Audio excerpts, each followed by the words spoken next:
Hello, everyone, and welcome to the Operation Miss podcast, where I'm so excited I can't even introduce this because I am genuinely excited to be here with this beautiful woman. And so we get on here and we bring beautiful women on to talk about how we show up to pregnancy healthy, how we can avoid unnecessary complications during pregnancy, catch issues between office visits, and then how we recover well following delivery. And so I am just so delighted for you to meet the beautiful Raven. I fell in love with her over a decade ago now, believe it or not, and started a minority mentorship program. When I got it started up, I asked Raven if she would mentor, and her answer was yes. Her answer is always yes when it comes to service, to loving on other people.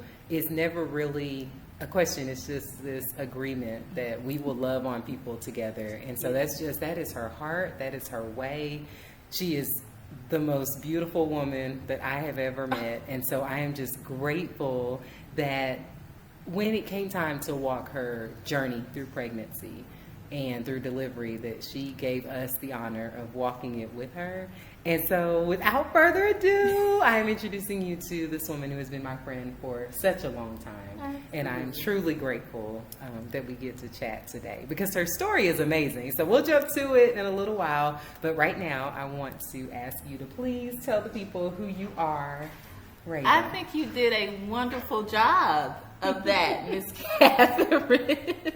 What do I say? Well, as Catherine mentioned, we have been friends for a very long time. This relationship, friendship, sistership started when I was a PTA student, and where were we? At the medical center. It's called something else now, the medical center.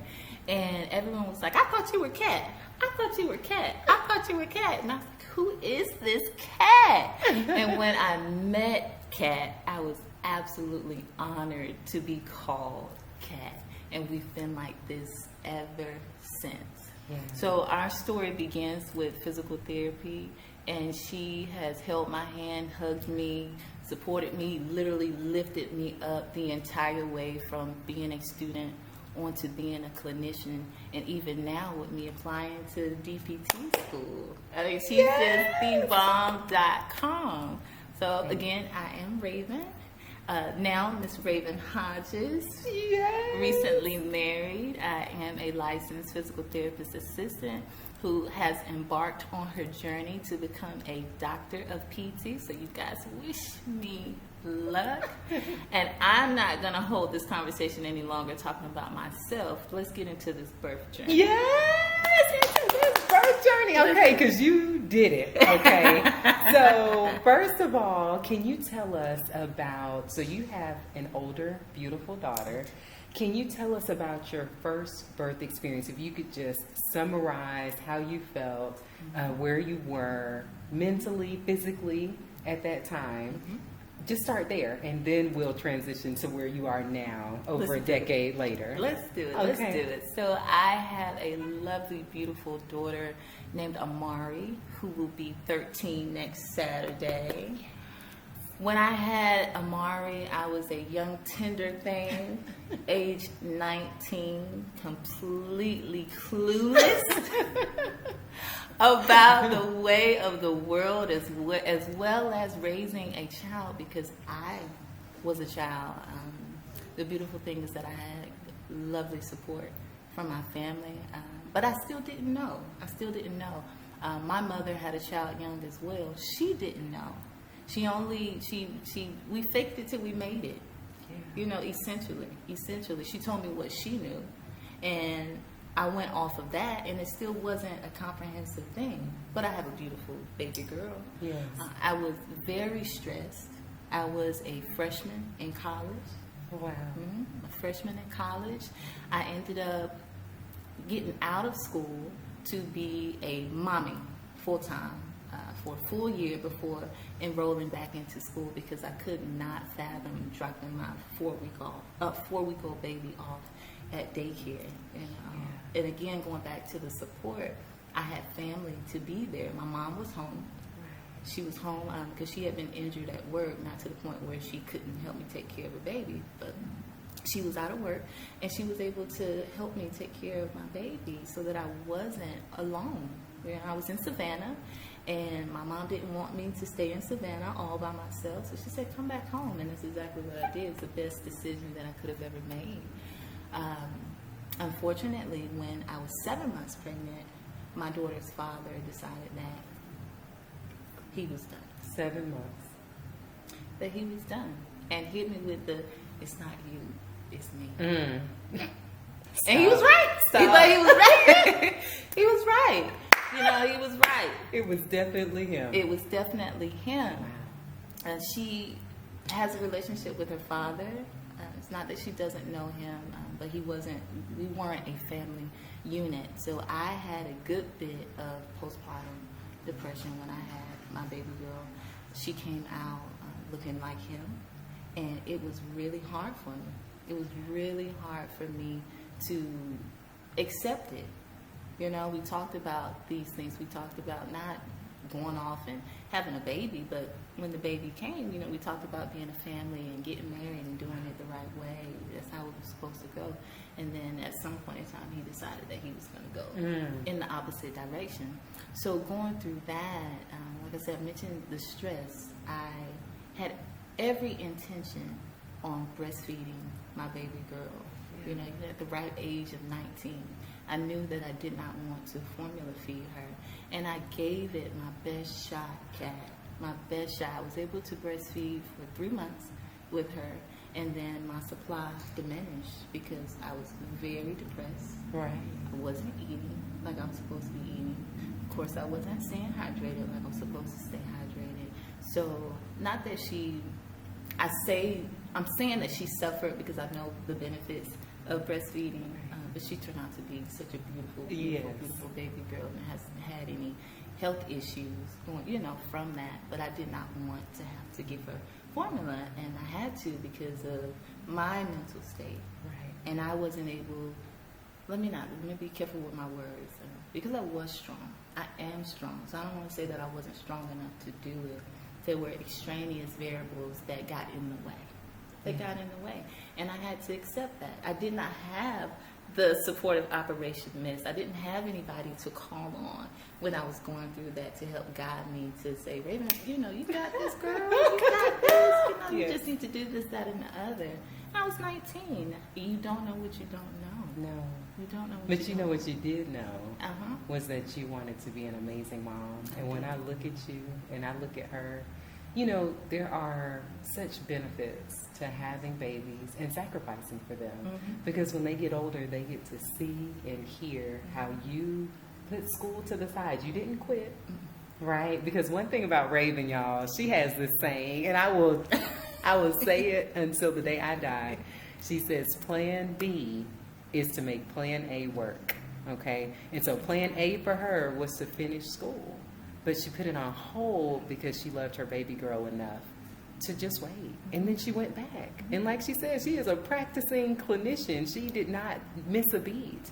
And she was able to be there in the role that meant the most to her at 19 years old. So for our teen moms listening, understand that having a child does not stop your purpose. It is your purpose.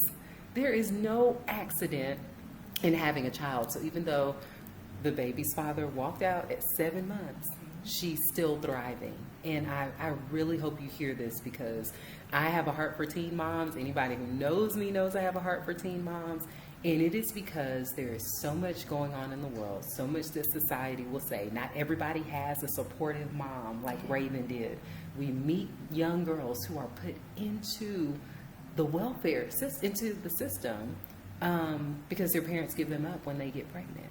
And so we don't want girls to feel like just because you made a decision or something happened that was against what society says is normal, for you to feel like you don't have anybody. And that's why we're here. We want to support all women, and we want you to know that you are loved, that there are no mistakes when it comes to the creation of life. Because if you look at women who are 39 years old, now they're saying, I wish I would have kept my baby when I was 19. I wish I hadn't given my daughter a hard time when she got pregnant as a teen, because as you get older, you start to doubt your ability to reproduce. So while you can, stick with what was given to you, nurture it, and understand that life is not going anywhere. And Raven is proof positive of that. So I'm so happy you shared that part of your journey with us. Absolutely. It's a constant journey. You know, I look back and it seems like she was just on my chest the other day.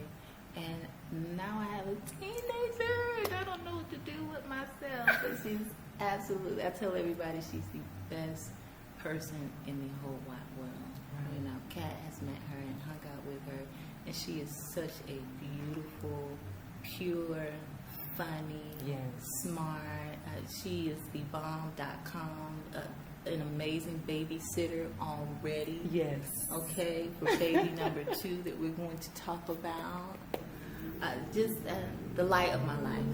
Yeah. My daughter is the light of my life, and I am so glad. I mean, I never thought about not having her. Wow. Never thought about it. You know, so I was going to say I'm so glad I had her, but I never thought about not having her. Never, not no matter what cards were dealt, she was coming into this world, and I was going to figure it out. Yeah, I was going to figure it out, and I did. But I could not have done it without support. And his family was very supportive. You know, despite the decision that he made, his family was so supportive and helping me. You know, they wanted to be a part of her life, and I granted them that. You know, I could not have gone back to school and finished school and got 2 degrees without both sides of my family helping me bring this day. Literally the tribe, right? The village. It takes a village. It does. And it did. It did. You are such a beautiful person, Raven. You are beautiful. Okay, we got tears. At 19, you didn't even think about that. No. It's such a beautiful and strong, like you are so strong mentally. One of the moms we talked to earlier this week, she said, you know, pregnancy, delivery, recovery is as mental as it is physical. Ooh, yes. Right? And you, as we talked, it starts there. Yes. Mm-hmm. Yes, but you had that at 19. So there is it's no surprise how you showed up this time and the decisions that you made along the way. Okay, so let's talk. So we're flashing forward now. You had a beautiful journey, right? Yes. Okay, and so what made you, when you got pregnant this time, what made you say, oh, let me contact Catherine at Operation Miss? So, okay. What made me contact Catherine and Operation Miss is the beauty of Catherine and Operation Miss. I had support from my family, true enough, with my daughter. But having the support that I have gotten from Operation Miss, it does not compare. You know, I knew your passion for this work, and I wanted to jump in and just wallow in it. I wanted to be, again, held. You know, I wanted to be held because, again, my mom, she knew what she knew. You know, she had her first child at 14. And I think back to the pregnancy with my daughter, and not one time did I think about my heart rate. Did I think about I had to think about my blood pressure, and let me go back to that. I had to think about my blood pressure with my daughter because at 36 weeks, I had my daughter at 36 weeks. The 35th week, my blood pressure shot up. Okay? Mm-hmm. My blood pressure was high. I can't recall the number, but I remember the nurse taking my blood pressure. You know, we're in the room doing the vitals, and her eyes just got huge. No. Wow. And she looked at me, and I was like, okay, what's wrong? She was like, you need to go to the hospital right now. Wow. I said, what's wrong? And she said, your blood pressure is extremely high. She was like, are you okay? Are you stressed? And guess who was in the room? Wow. She looked right at him. Wow. And again, think about the time frame. Yes, he left you right after that. Right there, but was coming to the appointments. Wow. Was coming to the appointments. So I went to the hospital, and they got my blood pressure down, and I was able to go home the next day. And next week, Amari was here. Wow. But I didn't check my blood pressure after leaving the hospital. Wow. Not once. And I didn't go back I didn't have time to go back to the doctor because she came, a few days later. So wanting the monitoring that Operation Miss does, once I saw the organization and read what you do, I was like, I need this. Not that I felt like I wasn't healthy, but what a beautiful thing to have somebody walking with you literally day by day. Okay? Catherine. If I didn't turn this watch on, if I had this watch plugged up, she would write me and say, girl, don't see your dad. Can you please sing for me? I loved her cute little messages in my head. I could hear you sing. Can you please sync your watch for me? In the most nicest way. And I would have it on, but I didn't always have it synced every morning because I would just get up and go. Back to this current pregnancy, I worked all the way through up to 38 weeks with my baby boy. I felt great. Yes, and you were great. Your data was great. Everything was great. You didn't look pregnant at all. Yeah. Vital sign wise. Which, can you talk a little bit, so up to 38 weeks, you are super healthy. So by any standards, you're super healthy. But what is so beautiful is that truly, on the dashboard, we're able to tell typically who's pregnant because the body goes through certain changes during pregnancy, expected changes.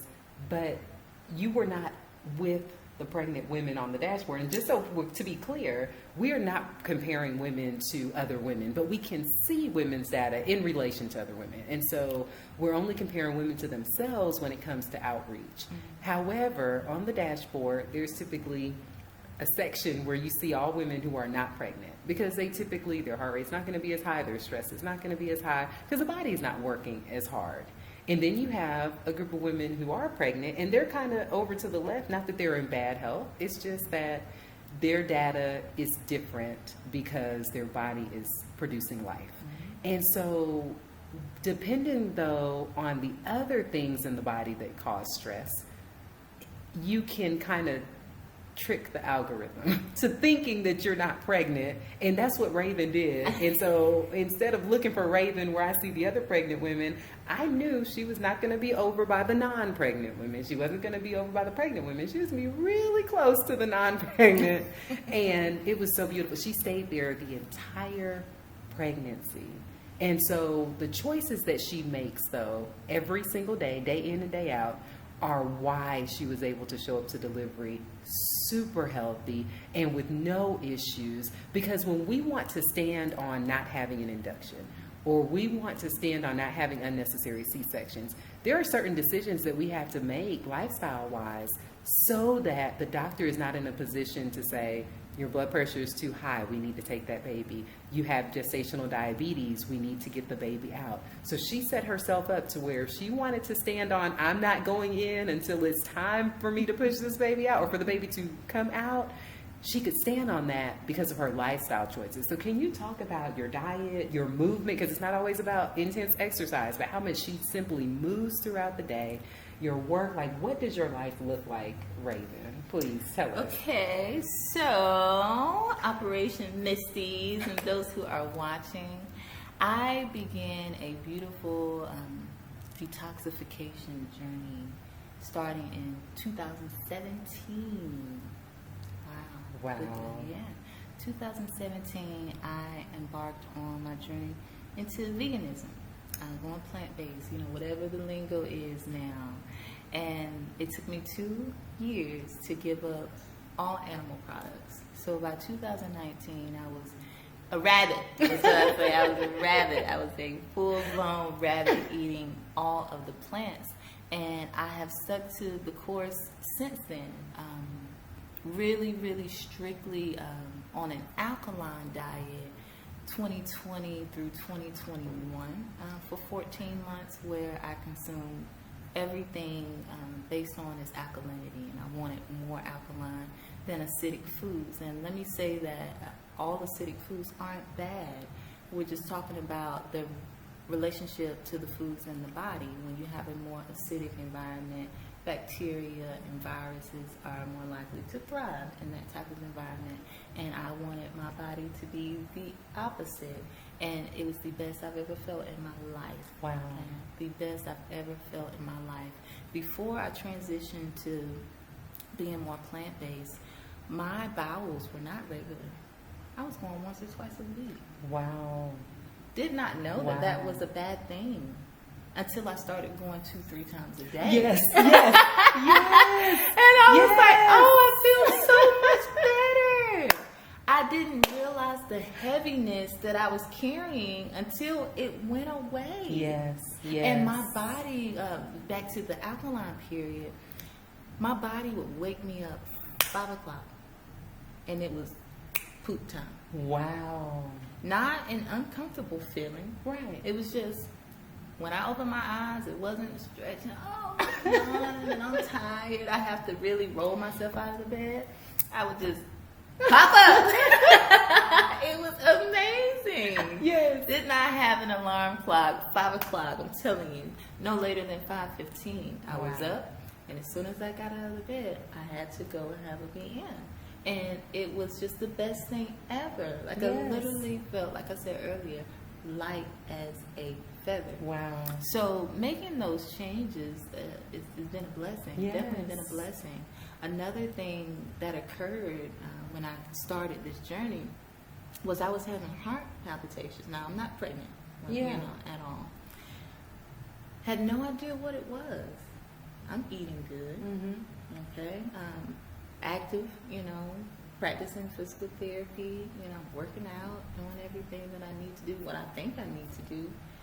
Went to the cardiologist, had an echo done, going all these tests, had the Holter monitor. Wow. Of course, when they're monitoring you, it doesn't even happen, or maybe the instance only happened one time. And they said, we only saw this, one time. Get out of rhythm. But I felt it every night. Wow. Every night. And it would happen at night when I was getting in the bed to relax. I would start having heart palpitations. I'm like, what is going on? Wow. It was like, don't drink caffeine, don't do this, don't do that. So I gave up everything that I could possibly give up. And again, I was already healthy. I sat down one day and I began meditation.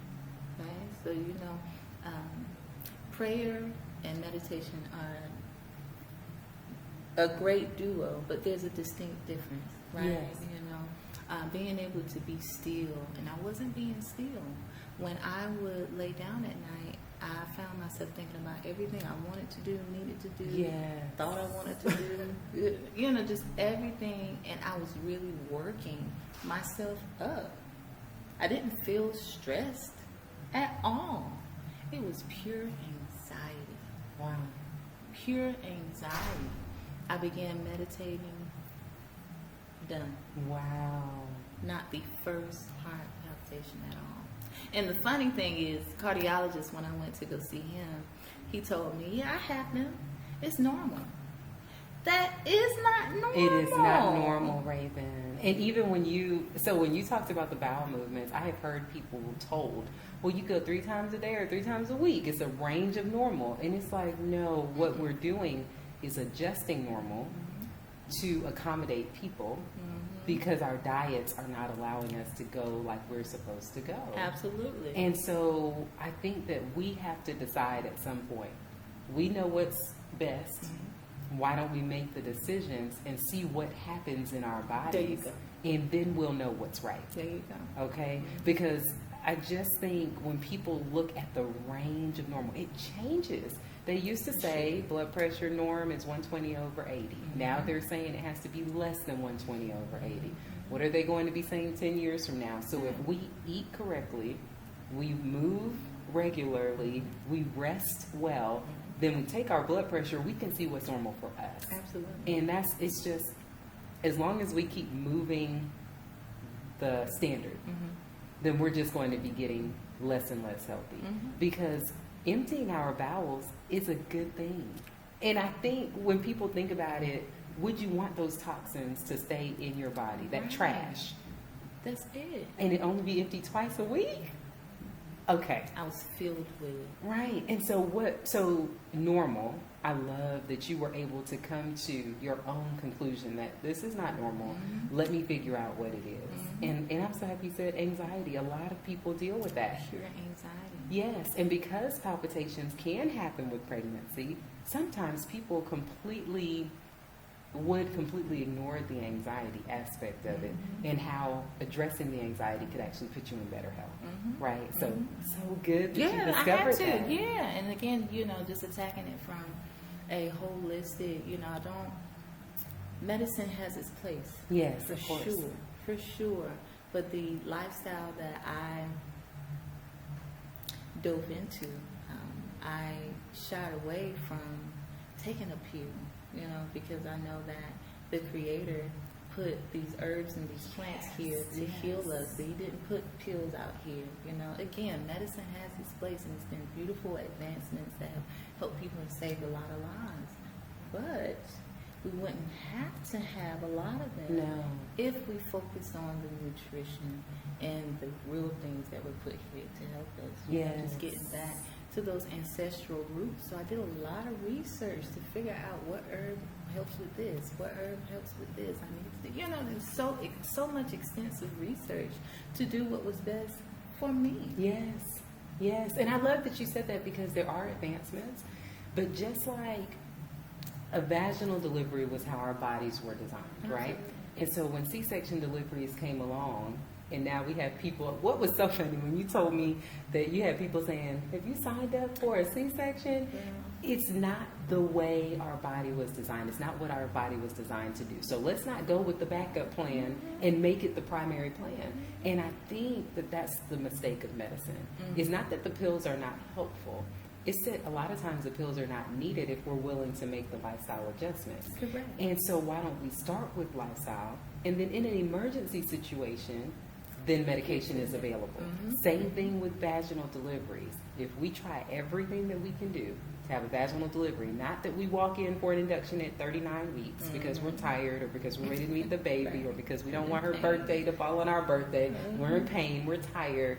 No, we use the C-section for what it was designed to do, which is to truly save a life. Yes. Right?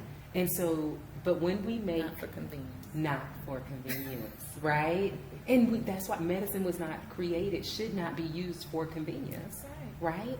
And so what you've done is now you've discovered, you did the research to see I had to. How can figure I it out be... myself, Yes. The knowledge is out there. Yes.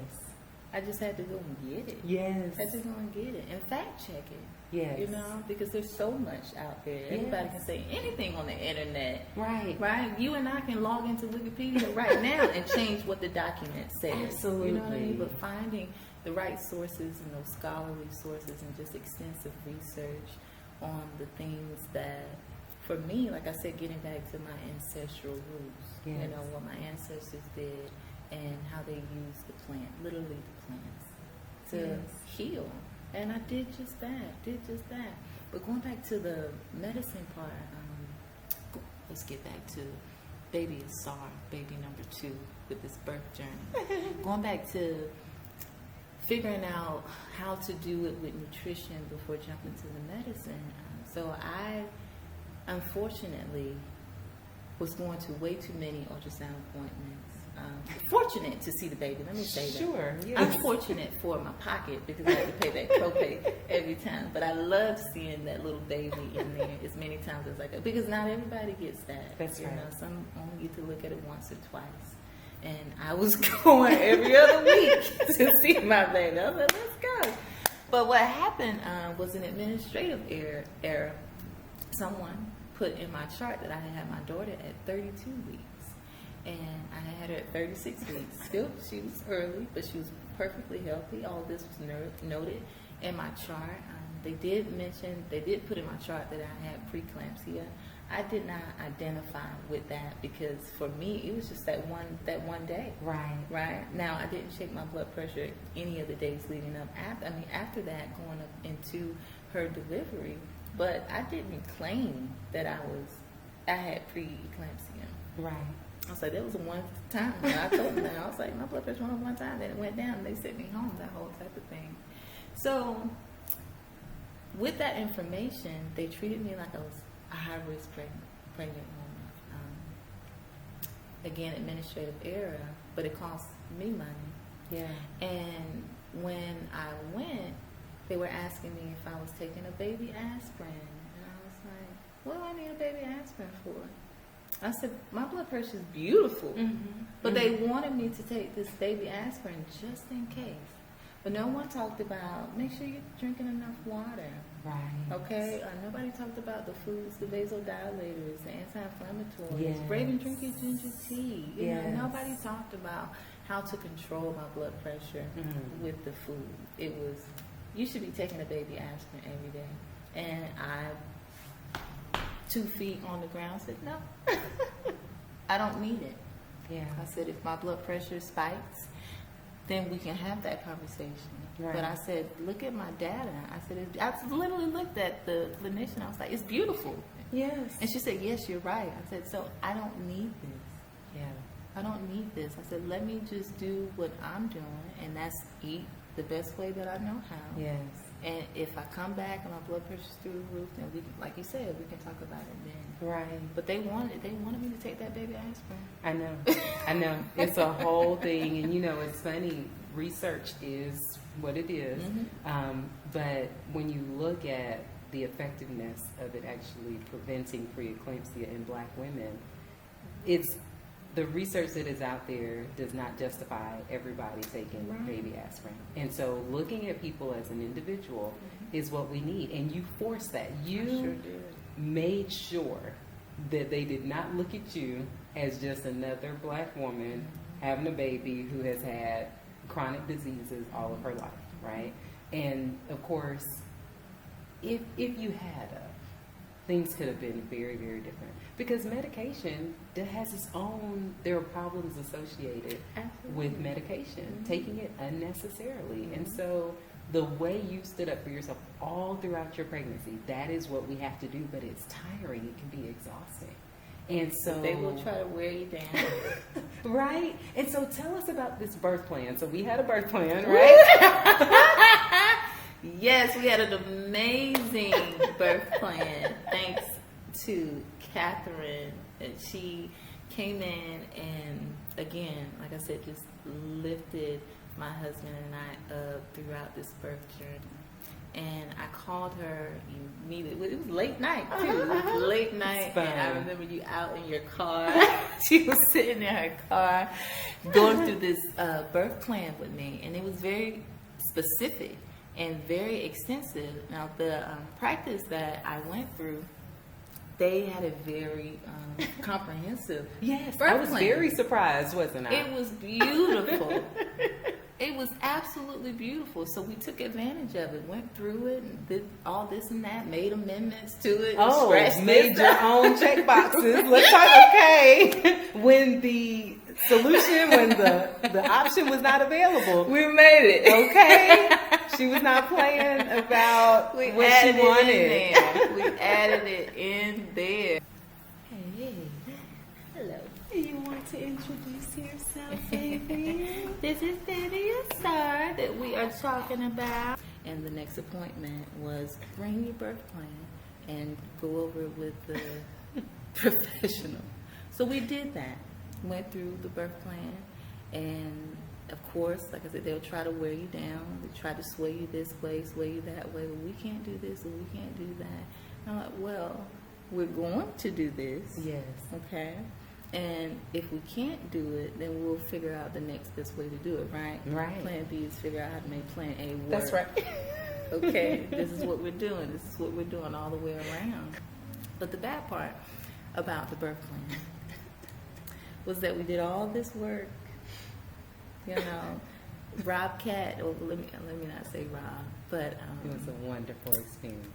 took about 2 hours of Cat's time and went through this beautiful birth plan for them to essentially lose it. Lose it. Luckily, I had my own hard copy. Yes. Right, so I was able to provide that copy. And even still, on the day of delivery, Yes. we're still looking for the birth plan. still looking for the birth plan. And every clinician that I encountered on the day of birth had not looked at that birth plan. Didn't even think about it. Right. And you know, the thing is that if you don't have a birth plan, the providers will have a plan for your birth. They already had one, right? Even with me having a birth plan.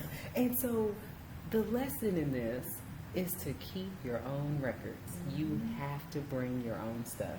It is that mistakes are made. People are human, but we cannot let another person's humanity dictate our outcomes. Right. Okay. And so it is great that on the day that you actually went, that you had your own birth plan. 2 copies. Right. Just in case. Right. Yes. 2 copies. And I showed it to every single person that came in. Every nurse. Yes. Every resident. The, what's the word I'm looking for?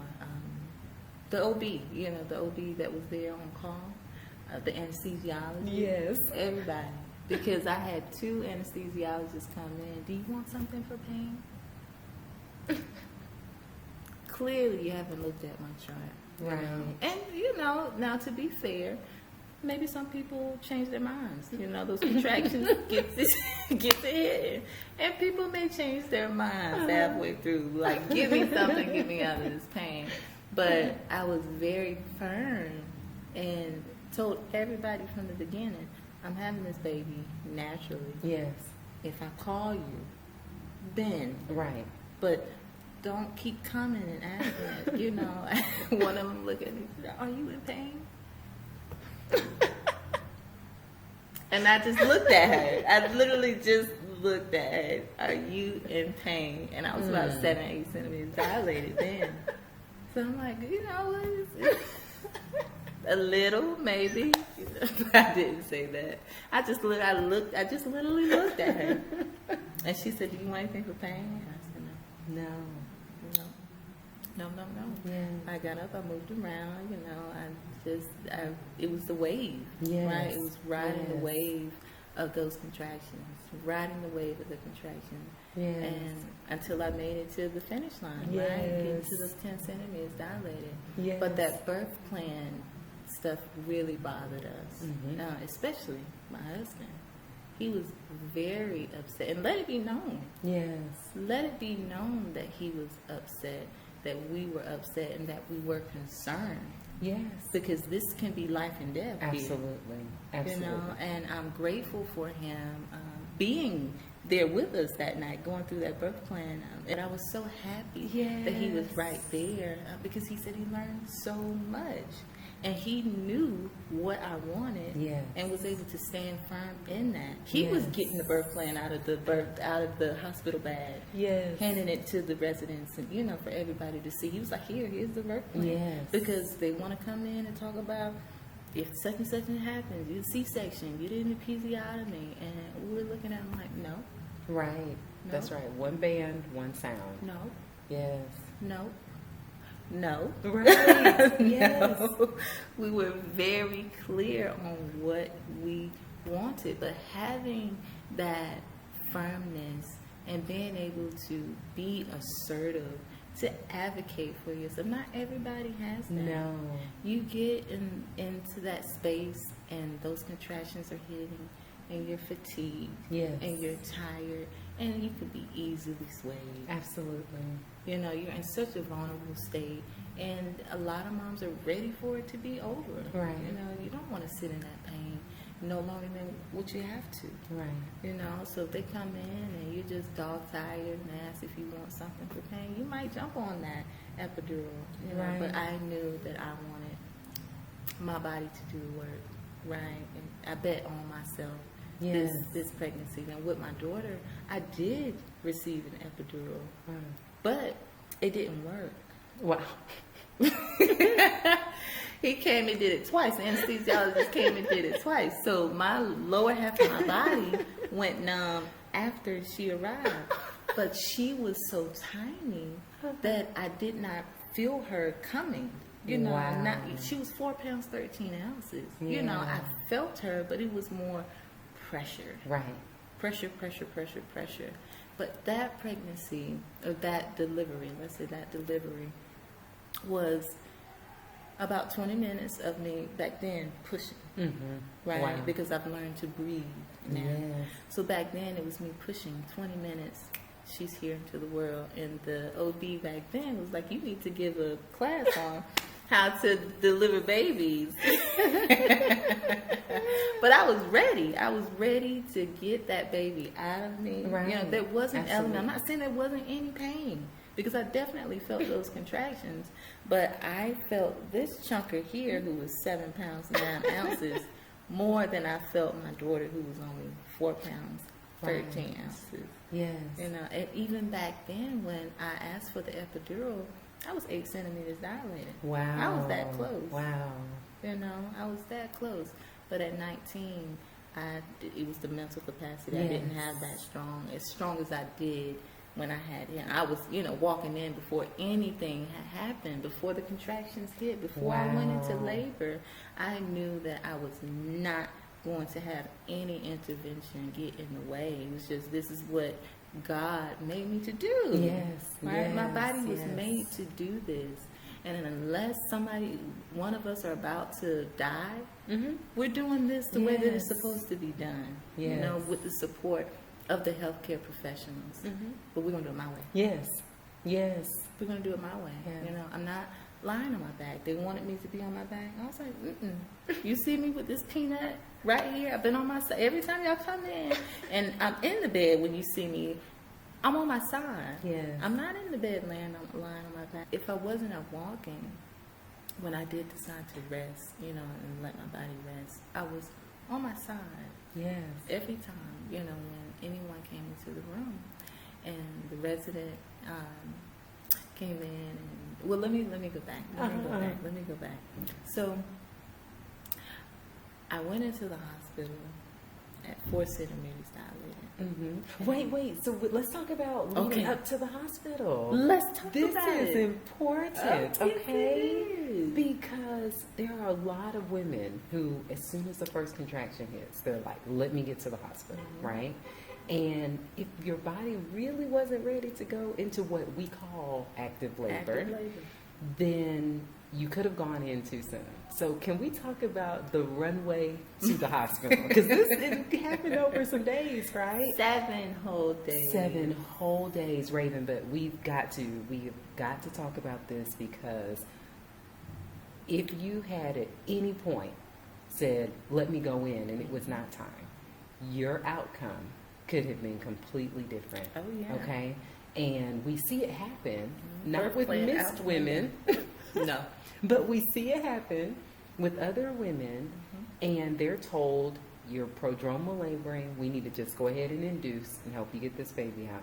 Your body did not need help. Your body needed to work the way that you work. And so it's funny when you told me about your application process, when you were like, you know, I just sit down, I get as much work as I can get done, and then I move on. You did that through PTA school, right? And so that made me think, her baby's probably gonna do the same thing. Y'all do a little bit of work, you get your rest, you do a little bit of work, you get your rest. That's exactly what happened. Right. And it was magical that you were able to listen and have this. I mean, when you have a baby in your belly, y'all are creating this amazing relationship.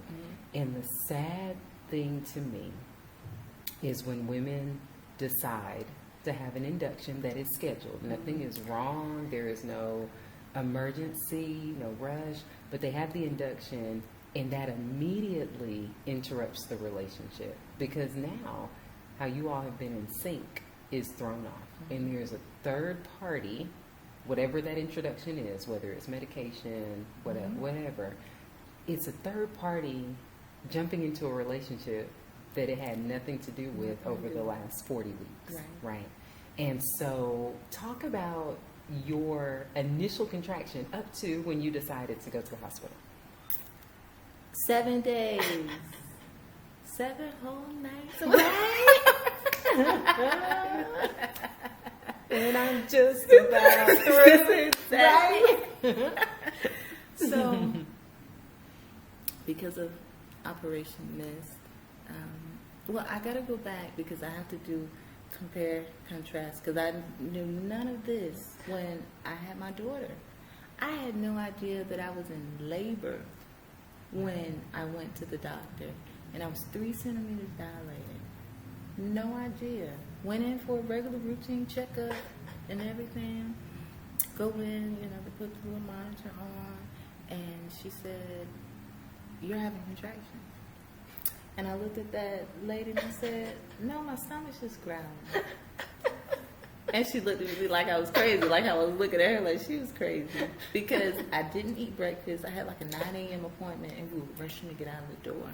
So I literally just thought that my stomach growling was making, I said, "No, my stomach is growling," because it wasn't time. Right. It was just 36 weeks. Right. I was like, "No, I'm not ready. We're not ready." And she said, "You are in labor." And she checked my cervix, and I was 3 centimeters dilated.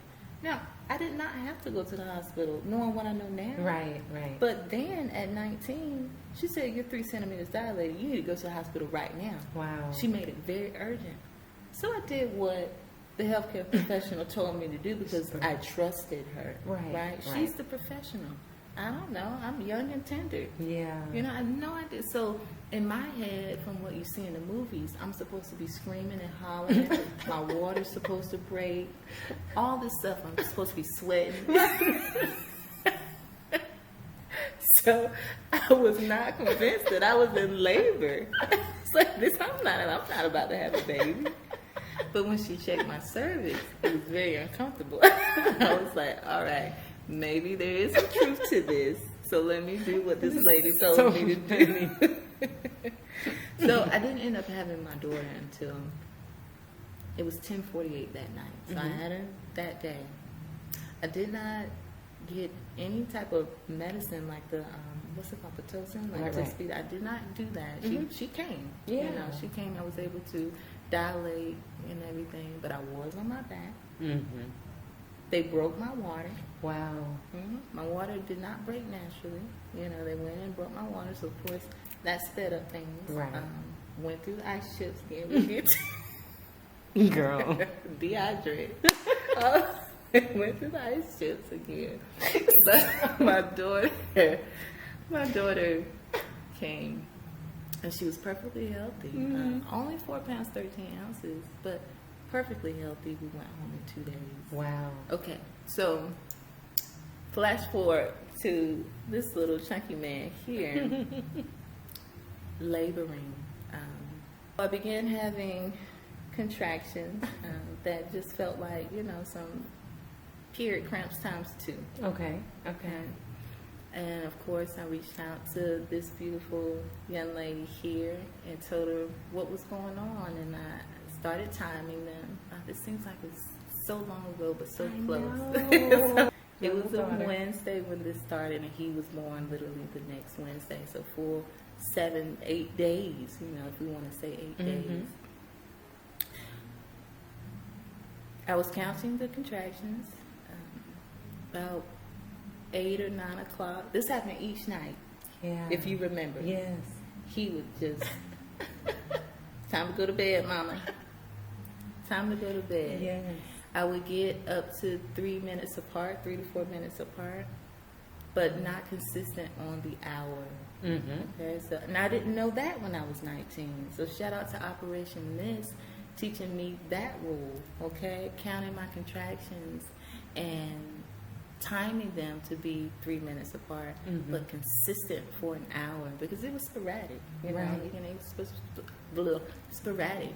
I was doing everything that I could, y'all, to get this baby to come. I know my nipples were tired of me because they probably thought they were going to fall off because I was doing so much nipple stimulation. That ball, my exercise ball, my yoga ball, my yoga ball was tired of me. I was walking, curb walking, doing everything that you told me to do, everything that I knew to do. And once he said he was done, he was done. He was like, "No, not right now, mommy." But I stayed the course. Yes. Each day was the same thing, but a beautiful thing.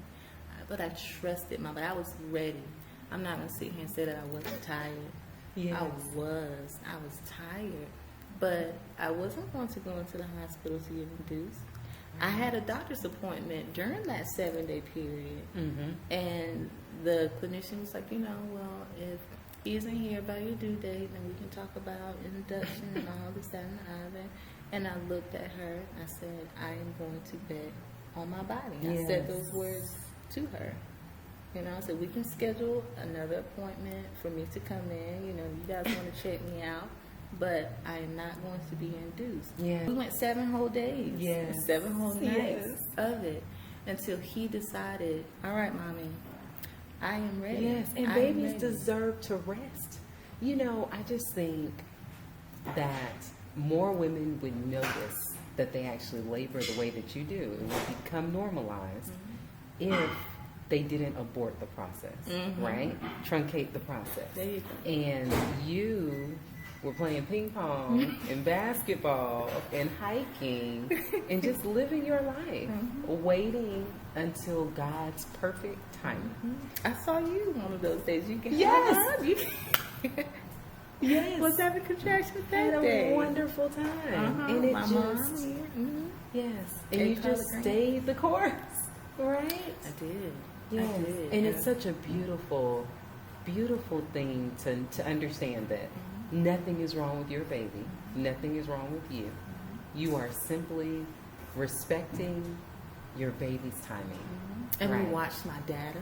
Yes. Each and day made we sure. looked at that data and saw the difference in the week prior. Yes. You could tell that my body was stressed because Yes. it would be working harder than it had ever worked throughout the pregnancy.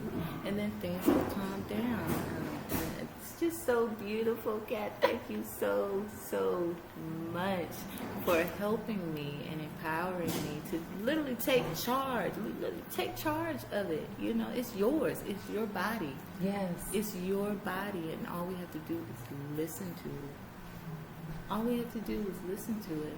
And I did. I did. If I had went in day 1, they were going to induce birth plan out the window. Oh, yes. It wasn't ever in the window. It was not in the window. It was not in the house at all.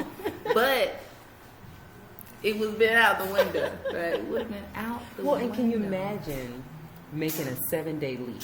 So let's say that you had prodromal labor one day and you had the baby the next day. Then in theory, if you had induced and all went well, then you might have had an okay delivery, right?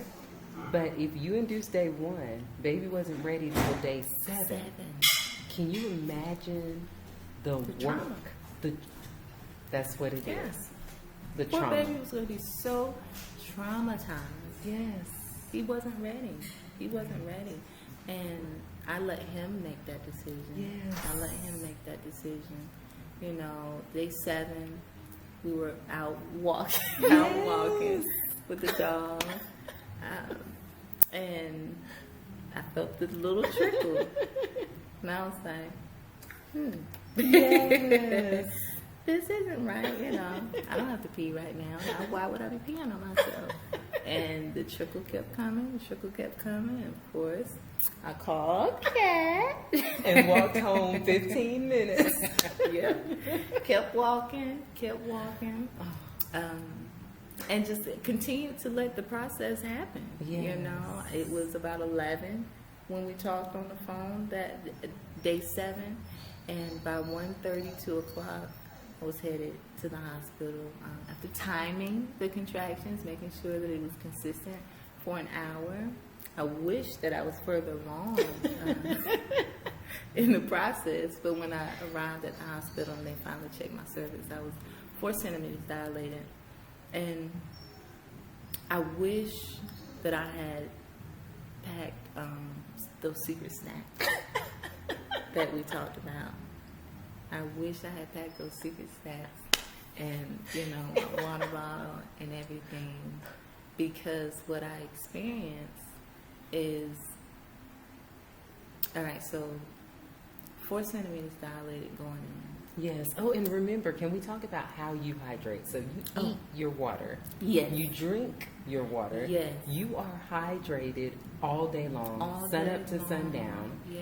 And so sometimes when people get tired, it's really the uterus is getting tired. It is a muscle, and it needs water, just like every other muscle. And it needs rest. Mm-hmm. And so you were giving it the best environment that it could have in order to do its perfect work. Absolutely. Right? And then you were resting every night. You were sleeping, and our hormones need that support. They work best when we have a good night of rest. So you're doing all these things at home. It is not an easy environment to recreate in the hospital, okay? So now we're at the hospital. We're 4 centimeters. You get 4 there. centimeters. We're there, and fast forward from 2:30 to 6:37. I am now 8 centimeters dilated. 8 centimeters dilated. I've met with the OB, and they told me that I can't have anything. Right? You can't have anything to drink. We can give you some ice chips. Can't let you eat anything. You know, of course, I asked, and they was like, "Well, we want to make sure because of what." They want to prepping prepare for C-section. surgery. If I have to have surgery, that is not in my mind. That's right. at Not in our all. birth plan. So, you know, I hear it and it just goes in one ear and not the other, because I knew that I was going to have this baby vaginally, and it was going to be a beautiful process. So, from 7, I had baby boy at 2:18 a.m. Now, just told you I was 8 centimeters dilated at 7. I love that you said that, because people think you go from 8 to 10 just like that. Doesn't always happen that way. No, and there can be various reasons why. My reason, I was dehydrated. Dehydrated. So my lovely husband, shout out to Mr. Archie Hodges, who advocated for me in the best way possible. Looking at that monitor and looking at my blood pressure, looking at the baby's heart rate, and just studying and seeing the trends. Yes. Okay, so between 9 and 10, he noticed that the baby's heart rate had been elevated for over an hour. Wow. Okay, now me, I'm just doing what I'm trying to do, you know, make it through these contractions. Yes. You know, I hear the monitor, but I wasn't studying the monitor to look and see that it had been an hour. Right. You know, time was just going out the window for me. It was like when the contractions come. Right. I'm breathing. I'm walking. I'm breathing. You Yes. know, I'm moving around. But he was looking at that monitor, and he was like, "This isn't right, Raven." And I said, "What is it?" And he was like, "The heart rate is continuing to stay up." And I said, "Well, I just had a contraction." He said, "No, it's been like this for about an hour." Wow. I was like, "Okay." Immediately when he said that, beautiful nurse comes in, and she had been looking at the monitor too. Of course, she should have been.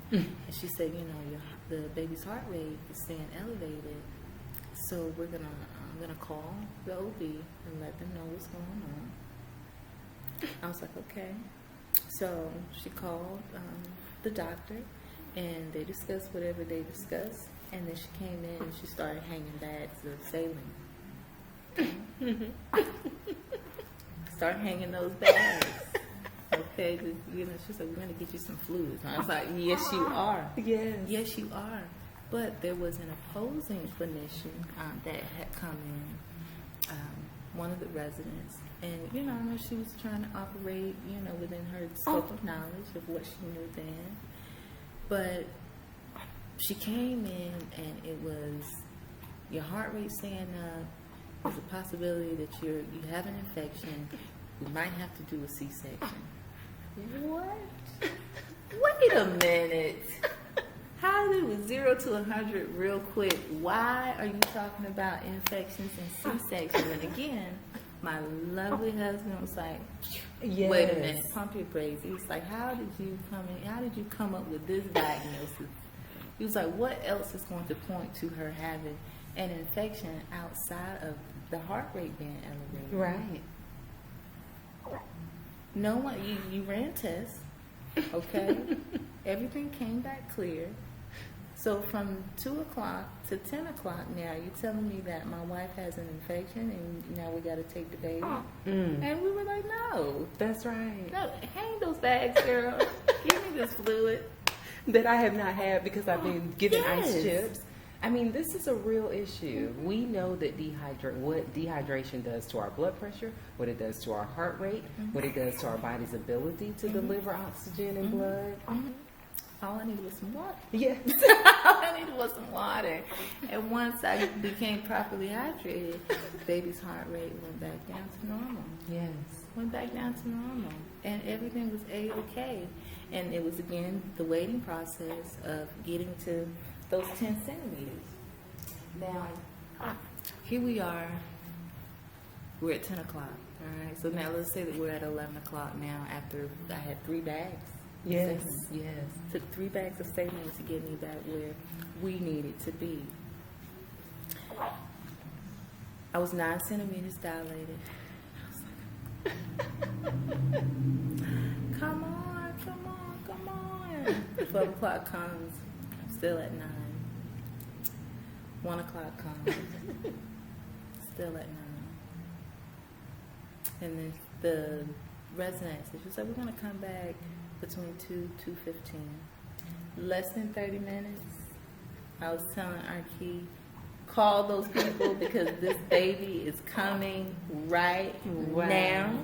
Absolutely right now. Get them, or you and I are about to have this baby. This baby's about to have itself. Is what's going to happen. And I did not get to enjoy, let me say enjoy, because it was an experience like no other, to feel my body pushing and not being able to fight the urge. Yes, yes. Not being able to fight the urge. And the resident came in, she was like, the doctor's coming in and we're going to get this set up and then we're going to start pushing. I was like, look, I'm already into this, so y'all just going to have to catch up. Yes. I told her that. I said, look, he is coming. You can do whatever you need to do. I'm over here doing this. Let me get this peanut ball, get the stirrup, whatever y'all need to do. Mama, come on, everybody get it together. But I'm waiting. My body could not wait. My body wasn't waiting on anything. He was coming. He was coming, and he made that decision. He was like, all right, here we go. Go time. It was time to go. And just like we do not control conception, right? No. We just have intercourse. The body does what it's supposed to do. We don't control the growth of the baby. We take our prenatal vitamins and we pray for the best, right? When we get to labor, there is no reason to try to control the process. And I love what you said. Your body will tell you when. You do not have to bear down and push. The baby will come, just like your sweet baby that came. baby was coming. Yes. Absolutely. I did not have to wait on any guidance, somebody to tell me what to do. No, my body was literally doing it, and there was nothing that I could do to try to stop it. And the connection, can you imagine how that connection is interrupted with an epidural, with medication, with people coming in and out? It is not easy for women to experience what you experience, because we break down somewhere along the process. And someone takes over control. Like I said, it's such a vulnerable spot, such a vulnerable state. You know, a lot of women are in misery. You know, they just you do it. I don't want to do it anymore. You know, and we have to get out of that, because we are supposed to do it. Yes, we are. We did all the work up to 42 weeks sometimes. Exactly. Don't hand over the reins at that time. No, that's not what's supposed to happen. Our ancestors didn't do it that way. That's right. There wasn't a doctor present always. You know, they just had that baby. Yes. You know, they didn't have anybody to come in and check their cervix and tell them that they were 10 centimeters dilated. Right. The baby came when the baby came. You know, so we are designed, you know, made to do this. Manufactured, engineered, whatever word, the creator did this. And we have to listen to it. And I did not understand the importance of it until I got into Operation Miss. Literally did not understand the importance of it. And I'm so, so grateful for you guys, Kat, because you literally changed my life. I would not have been able to advocate the way that I did if I didn't know what I knew. I didn't have that information, you know. I knew a little bit, right? I'm in physical therapy. I know a little bit about pelvic floor. But having a baby is a different beast, you know, and you just don't think about the little things, you know, that go on. Simply, I never knew that my heart was working so hard being pregnant. Just simply being pregnant puts a demand on the heart. Not that it's a bad thing, but I never knew that. I never thought about that. I didn't look at my heart rate when I was pregnant with my daughter. You know, I was 19, young, healthy, eating double cheeseburgers and pizza. No. Yeah. Right? I could never see you eating a Girlfriend double cheeseburger. ate double cheeseburgers, pizzas, hot dogs, ate everything. And that's so with us talking about what we're eating, no one ever talked to me about nutrition. Wow. That bothered me. Mm-hmm. I eat the plants anyway. Right. And I already knew, you know, what I needed to put into my body. Mm-hmm. But the fact that it wasn't discussed. Yeah. And this is outside of pregnancy is an issue across the healthcare Absolutely. board. Yes. Across the healthcare board, we are not talking about nutrition enough. And it can solve so many problems. It can help you It prevent is the so many prevention. You issues. took it right out. It is the prevention. Yes. It is. Because you talk about the demand. The heart rate is increased. The demand is increased on the heart and on the kidneys. But what did you see? No increase in your blood pressure. Your resting heart rate did not get above 75.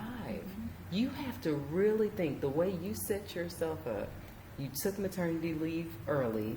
You did not get your body to a place where it was stressed toward the end. And so your lifestyle helped you take some of the pressure off of your heart. Because you know it's working harder. What are you going to do to offset that change, right? The internal changes are going to take place. So you have to make changes externally. Keep your stress down. Make sure you sleep well. Don't overwork yourself. And you did the work. You did the work. Yes. Yes. It was beautiful. It was absolutely You beautiful. said yes to the process. You said yes to making sure that Asar was healthy when he came out. That he had the best environment inside to grow and to thrive and to come out when he was ready. That's right. You He didn't come force on to him that. out. No. And my husband said that. He was like, you have created a beautiful environment for him. Why would he leave? That's exactly what he said. It's like you got him all in there cozy. You feed him all these good things. Why would he leave? That's exactly what he said. And I was like, you know what? You're right. I said, but he has to come out. He has to come out. He has and to he come will out. come He can't out. stay. Right? He can't We are stay. not letting due dates make us rush the process. But he was not ready. No, he wasn't ready. He was ready 2 days after the due date. I delivered, you know, if we're going to say the word delivered, sideline. I had no tears at all. They talked about, we may have to do an episiotomy. I shut them down. I looked at the clinician. I said, if I tear, it's going to be because he tore me. I said, you don't have to cut me. I'm not going to let you cut me at all. Even after I delivered, the first thing they talked about was Pitocin. So it's going to stop the bleeding. Wow. I'm not hemorrhaging, right? Let's look. That's right. He's literally 2 minutes old. Literally 2 minutes old. You need. I mean, looked at me and said, "You need the Pitocin to stop the hemorrhaging." But I'm not hemorrhaging. Right. Am I? I mean, somebody let me know. But they, I mean, looked me dead in my face and said, "You need Pitocin to stop the bleeding." And do you know, what if you didn't know that you didn't need it? I would have got the Pitocin. Right. To stop the bleeding. Right.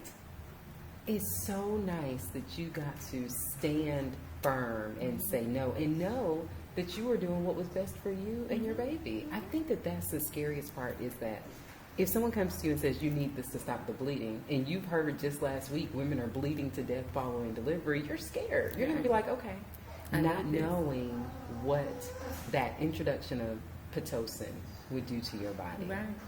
So let's fast forward a little bit to your beautiful recovery. Can we talk about your breastfeeding journey before we round this out? Because the breastfeeding was important to you. Breastfeeding was definitely important to me. There was no other option. I was breastfeeding, whatever way that looked, and it was not pretty in the beginning. Well, let me take that back. Had baby Asar, and he immediately latched on like a champ, okay? Like a champ. Went through the stay in the hospital. We were doing just fine. The colostrum coming through beautifully. We made it home, and things took a bit of a turn. Okay? We stopped latching the way that we needed to, and I could not figure out why. It was very, very painful for me. Very painful for me. But I was going to feed this baby. So no matter how much it hurt me, he was going to eat. He was going to eat. But it got to a point, Kat, where I could not take the pain anymore. Mm-hmm. So I had to call in reinforcement. Being able to have a lactation professional come into my home was the most beautiful thing ever. I just could not get it right. We could not get it right together. I was pumping, I ended up having to pump a lot because my areolas, they were essentially burned. Yes. From the friction. They were burned. And the pump made it worse. Mm-hmm. It was one thing to have him mangling, doing that. But then the pumping made it worse because I didn't have the right fit, I didn't have guidance on that and knowing what to get and how to get it and what it's supposed to look like, and my nipple's supposed to do this and it's not supposed to do that. So having the support of Operation Miss and the lactation consultant, complete 180. Yes. Complete 180. I began healing day one after getting that true guidance that I needed. Back to breastfeeding. It hurt. But it doesn't have to. Yes. It doesn't have to. And that's just going back to, you don't know what you don't know. And not that I did anything wrong, but if I had investigated and reached out ahead of time, I would have been prepared. Right. Just like I was prepared to have this baby. Yes. I was armed. I was truly armed. And again, shout out to Operation Miss for helping me arm myself. Not that it was a battle, but it can be. Mm-hmm.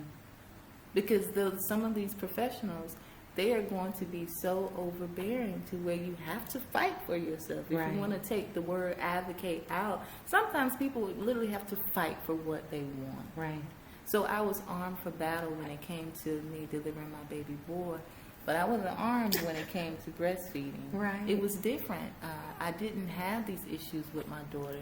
Right. My areola is much bigger now for whatever reason, but I was 19 then, petite and all of that, and I'm still the same size, but these breasts were much bigger.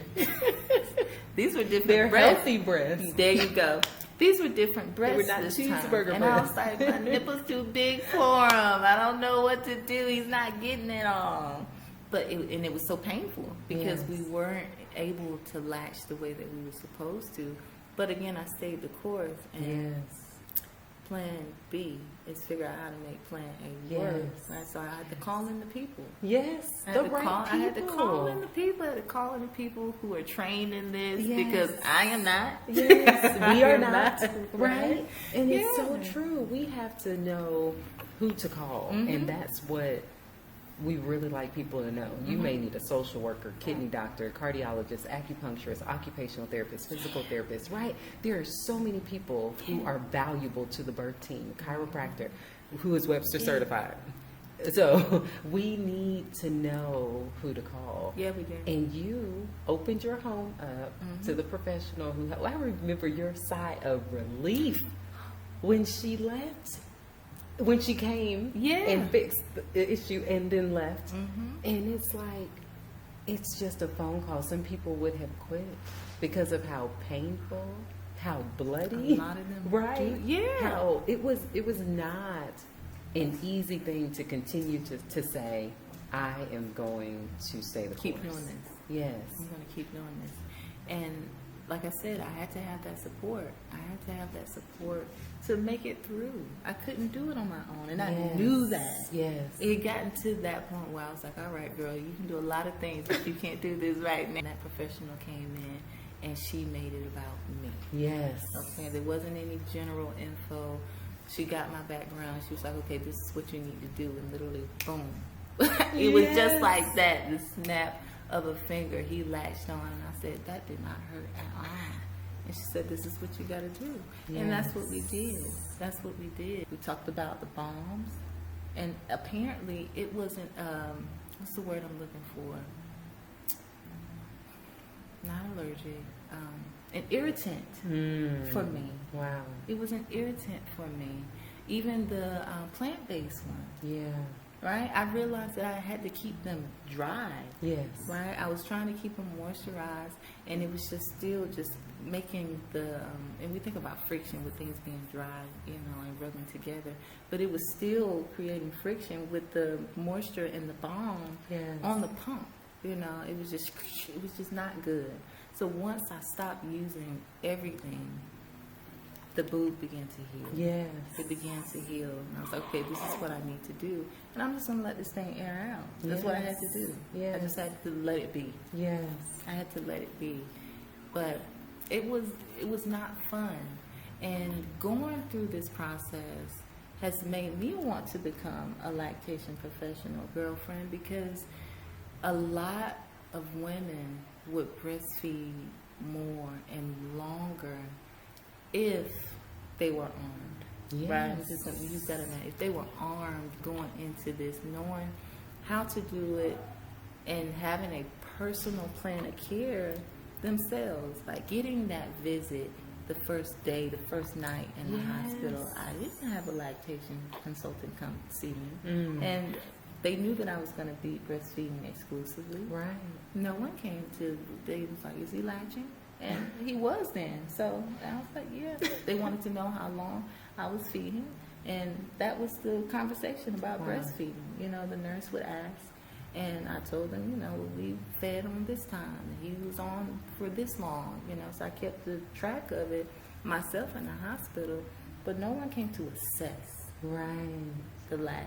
Right.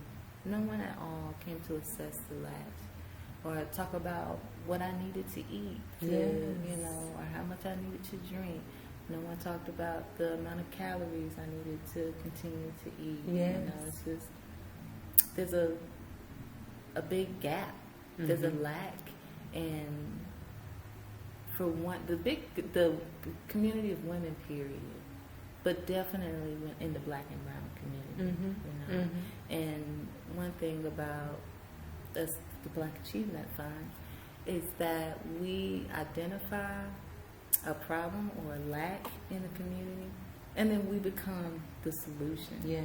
And I don't know how or when, you know, I don't know what it's going to look like for me, Kat, but I'm going to help some ladies, you know, breastfeed some babies. Yes. Okay, even if it's just from this podcast right here and people hearing it. Even if I don't go on to be board certified, I want to help some boobies thrive. Okay. I'm going to help some boobies thrive because it sent me on a journey of researching and looking up things that I never thought about. Yes. Never thought about natural ways to increase your milk supply. You know, it's just absolutely mind-blowing how this personal journey started. Hello. You mentioned the Black Achievement Fund a little bit earlier, yes, because you know I have fallen in love with this fund, and so I want you to explain what it is and how people can get involved. But tell us what it is first. Okay, so the Black Achievement Fund is a nonprofit corporation, and our mission is to recycle Black wealth back into Black communities. Now, Black is very proud and bold there, but we are open to everyone. We're open to everyone as long as you believe in our mission that I just mentioned. We will have Black leadership, but if someone who we like to say less melanated, non-melanated, wants to contribute to our mission, we accept it. Absolutely. We love our allies, but we know that this is for us, by us. So with this fund, it is to fund our community development agenda, and that is a plethora of things, from healthcare systems to real estate to schools to banks to trucking and manufacturing. I mean, all across the board. If anything that you can think of, we want to do, and we want to do it together. Okay? So instead of going to Oprah and Michael Jordan or writing the government for grants, and not saying that these are things that we should not do, but instead of putting all of the ownership and the pressure on single individuals to give a big lump sum of money, we are trying to bring the community together and contributing small sums of money to add to a big pot. So our big goal is to get 10 million Black people and our allies, whatever way that looks like. This is, our first big goal we're trying to get to contribute $9 one time, $9 a month. And $9 a month at the 10 million mark is $90 million a month. Yes. And over $1 billion a year. Yes. Right? It almost sounds too good to be true. How many times throughout the day do we go and spend $9? And it's not going to the Black community. Right. This money truly goes back to the Black community. We absolutely love giving Black people money, and the model works. Yes. Right? So just today. Yes, I was going to talk about just it. Today. Yes. We had the More Than a Period party at the Kemet Club. Yes. Okay, the Kemet Club is our members only club, right? But if you bring guests, when they come back for a second time, they have to be a member. So you can't bring a guest. They can be a guest one time, but it's a members club for that reason, right? And guess who bought that space? The Black Achievement Fund. Wow. The $9. Wow. It is collectively owned. Kat, you own the Kemet Club. I own the Kemet Club. We own the Kemet Club. Yes. And that is the model. So we are demonstrating small projects to show that this works. Yes. Oh, and it works beautifully. When you talk about the success of the More Than a Period party, it was because of you and your advertisement of it and your endorsement of it and you really making it yours. You decided, she is a member, she is my friend, I love her, I want to see this thrive. And I've seen it, not just with me, with every other event that you all have here. You are invested in the people succeeding. Absolutely. And you can see that when people walk in here, it feels like home. It is home. Raven. And so you created an atmosphere where we can rely on each other, where we can support each other. Absolutely. And we have to be able to do that as a community because we deserve that. And there's no other way around it, right? We've waited how many years for someone else to help us? Yes. And we, for whatever reason, we just are not in that mindset. And the Black Achievement Fund is here to do that. Yes. Okay? We're here to make that shift in mindset. That together, we rise, because we've been operating in silos. Absolutely. Okay? There's a lot of us out here doing amazing things. And we're not saying that you got to stop what you're doing to join the Black Achievement Fund. No. You keep doing what you're doing. Join the Black Achievement Fund. We also join you. Yes. Everybody is winning. I have never rented a space from anywhere and they said, let's do a podcast. Let me put this out to all of our people so that they can know about it as well. Advertise it. Naturally support. Absolutely. It is people over profit here. 100%. We're not concerned about getting the profit. The profit is the beauty of our people coming together. Right? It's not the dollar sign, because we know that the money is going to come. Right? When you build it, the people will come. and we are building, and the people are coming. Yes. Right, slowly but Yes. surely. We've only, our birthday is Juneteenth 2018, and we've only been taking monetary contribution for 36 months. Wow. Okay, so the first full year we did not take money. You know, it was just if you gave a donation, you gave a donation. But the campaign of the $9 is fairly new, right? It's fairly new, and we have upwards of 3,000 members now. Whether they're paid members or not, just people knowing about us Yes. is absolutely amazing. We're grassroots, so just like I shared with you, Yes. right? You know, I know that you share with other people. How you're allowing me to share now because it's such a beautiful thing.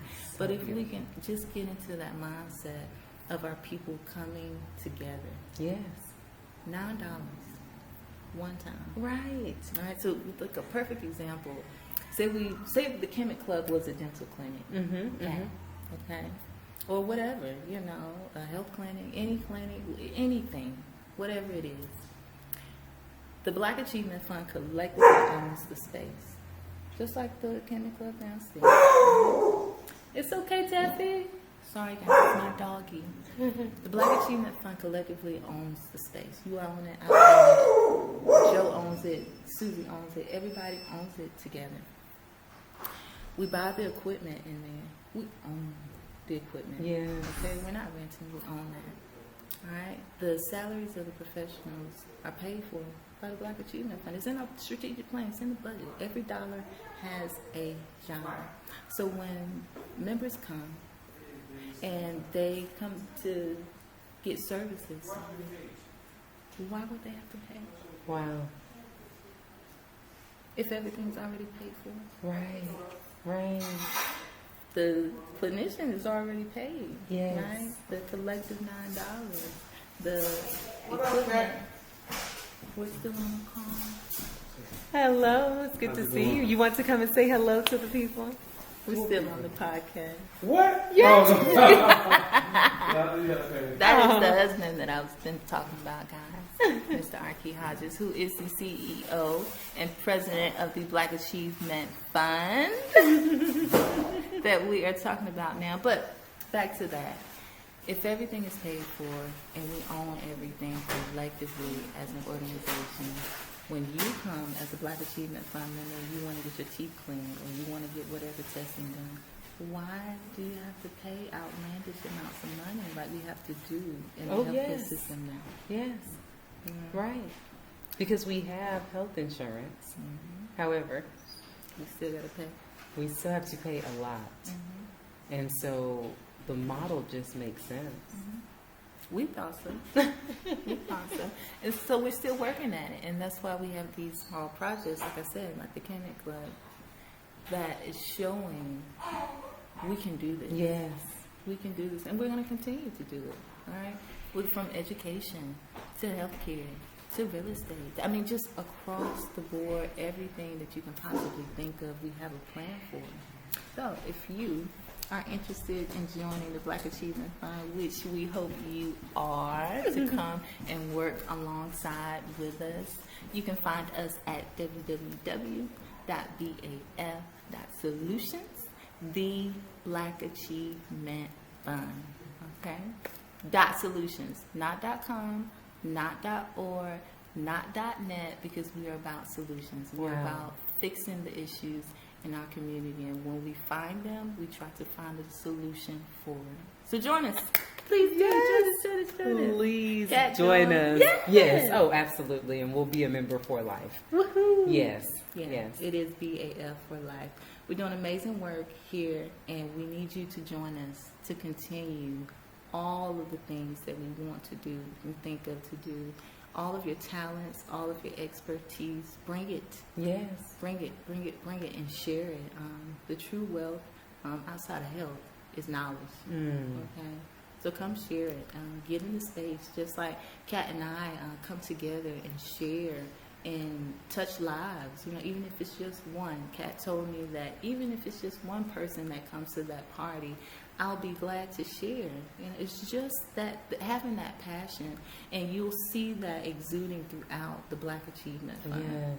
We're all so passionate about one another in the community, and everybody's coming from different walks of life. But we're able to come together even if we don't agree with what this person is doing, because God didn't create the world to be a cookie cutter. That's right. They will be boring. Yeah. We'll be boring. And we're accepting of that. You're you, I'm me. We can come and build together. Yes. Whether we agree on all things or not. Right? Mm-hmm. Because we have to exist in this world where we don't agree on all things, right? Mm-hmm. So why not climb together? Yeah, together we ride. Yes, yes. Oh my goodness. Okay, so yes, thank you for telling us about this amazing organization, about your sweet husband, about your wonderful and courageous journey.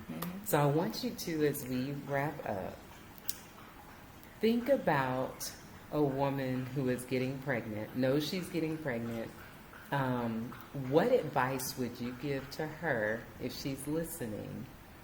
What takeaways do you have from your journey that you could give her to help her have a smoother journey? Okay, great question. I love it, and I think we've said it in different ways several times on this call. And the number one thing, Kat, is to bet on you. Okay, know that you were created, beautifully made, fearfully, wonderfully made to do this work, to bring life. You create life, you nurture life. Every month, you are literally working to get pregnant. We are working to get pregnant every month. Every month. You were made to do this, and reach out for the support. Okay? Know that you're not alone. There's millions of women in the world, okay? And there's going to be someone out there who may share the same story that you have, that can, and even if they don't, they can reach out to someone who can. Kat does it for me all the time. All the time. The beauty of having a tribe, like Operation Miss. If Kat doesn't know something, she'll hop in that group chat quick. I mean, literally in 2 seconds, and reach out and put the information, that question out there, and someone always comes. Okay? So don't be afraid to reach out for help. It's out there, and there are people who are more than willing to help you. And I found that out myself. When I couldn't do it, and when I was trying to do everything all alone, I reached out for help. And it was beautiful. Help came. There are people who are trained to help. So reach out for the support. Reach out for the support. But those two things, okay? Bet on yourself and reach out for help when you need it. Reach out for help.